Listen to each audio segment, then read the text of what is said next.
Nah Pastor, kalau saya masih single, apa yang saya harus lakukan? Oh, kalau kamu masih single, yang pertama, ya harus jelas. Jika kamu mau ada relationship, itu apakah kamu sekali lagi, apakah kamu punya non-negotiables? Kamu mesti set gitu, alright? Ya, saya tahu ada beberapa orang dia ada kriteria, maksudnya, oh kalau saya mau ada relationship, mau ada boyfriend atau girlfriend, dia mesti macam ini, dari bangsa ini, kerja dia di sini, semua begitu semua. Itu oke, tidak masalah. Namun saya katakan tadi itu yang non-negotiable, yang tidak boleh tawar-menawar itu paling penting. Ya, karena ada beberapa kriteria yang kita letakkan itu sebenarnya lebih kepada personal preferences kita, ini kita suka.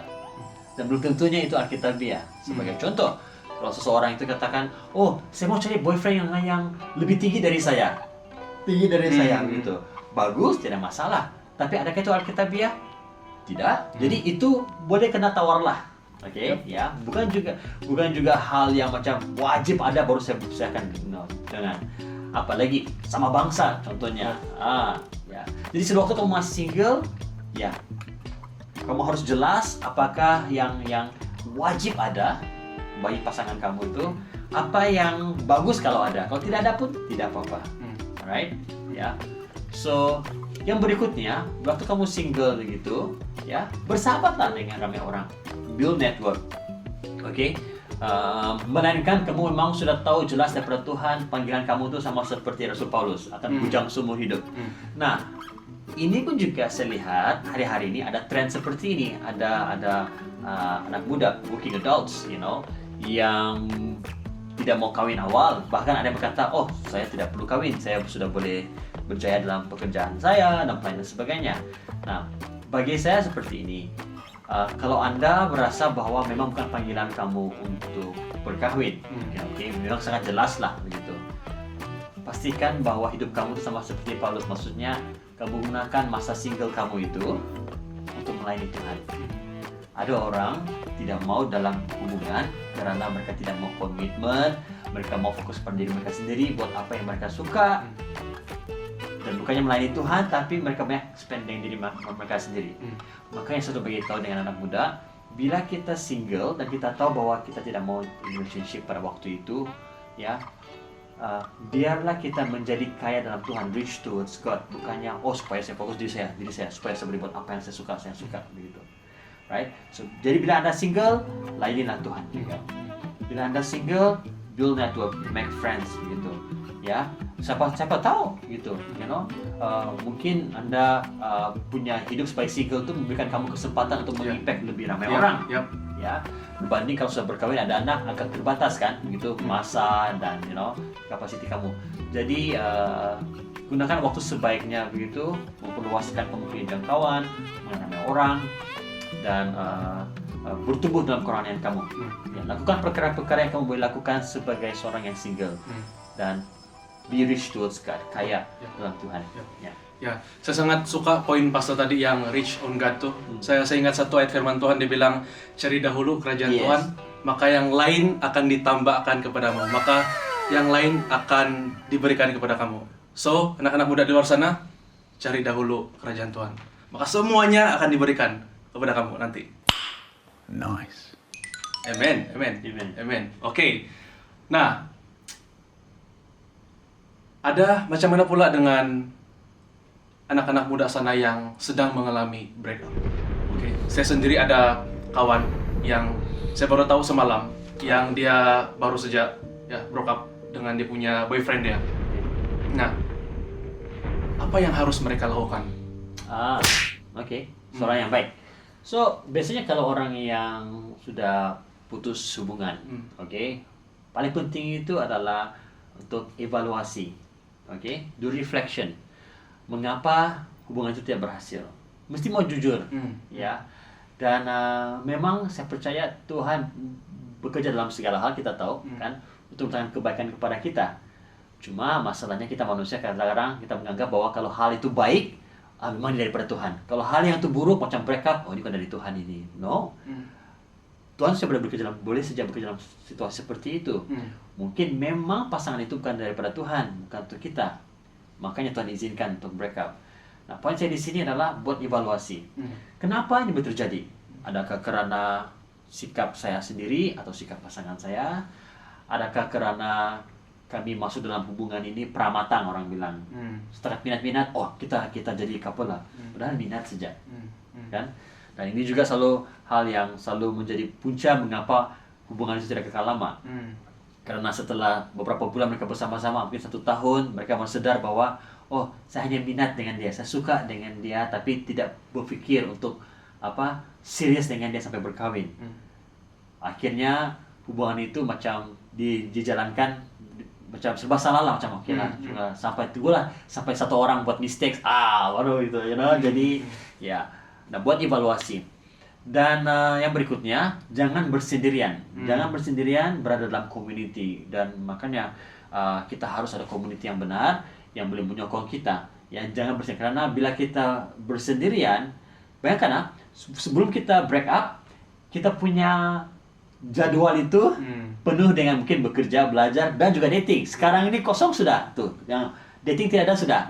Time-time kosong ini lah bahaya, karena iblis boleh masuk. Dan jangan heran kalau siapa pun muncul depan kita, ini bagus daripada saya punya bekas boyfriend ini, setianya begitu. Sampai kita lupa bahwa sebenarnya itu hanya kita punya keinginan daging, kan? Ya, so jangan bersendirian, mix with friends, dan ya minta consultation, minta nasihat daripada pemimpin rohani, ya. So jangan juga terburu-buru untuk masuk dalam hubungan yang berikutnya, karena evaluasi itu penting. Kita cek kenapa ini terjadi, ya. So bila kita sudah buat reflection, berfikirkan, ambil masa untuk tenang, ya, berdoalah, dan Tuhan akan pasti buka jalan bila memang masuk waktunya. Nah, bilakah masa yang sesuai? Kan jadi sudah break up kan? Bila masa yang sesuai untuk kembali berrelationship? Oke.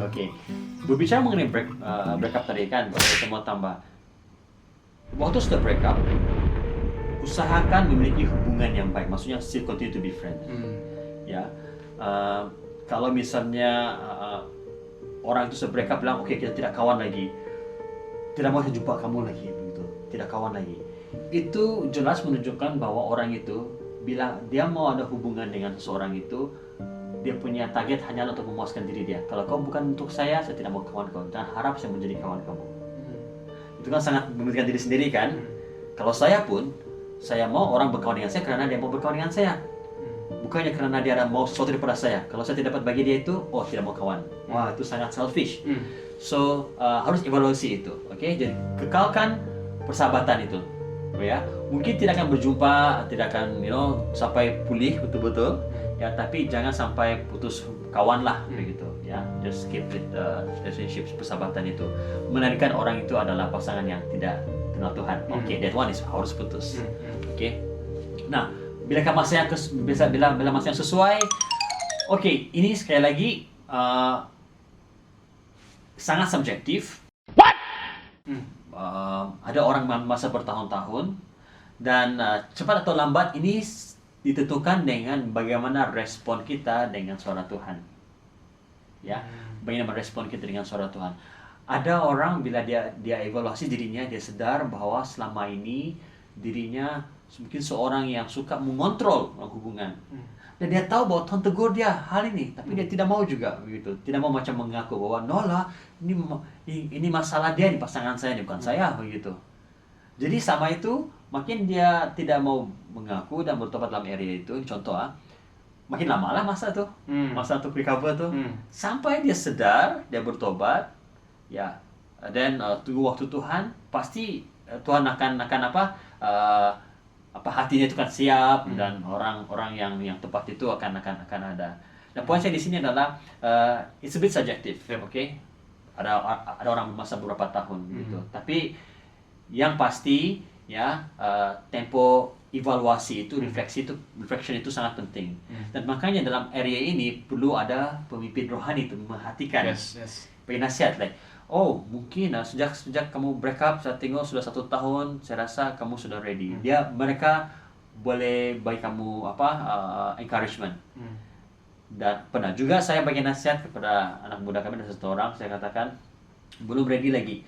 So saya tengok kamu dalam area tersebut, kamu masih belum lagi ada breakthrough, dan kamu cuma mengetepikan saja, tapi kamu tidak deal dengan situasi ini. Ya, so pentingnya perlu ada pemimpin rohani, mentor rohani dalam hal inilah.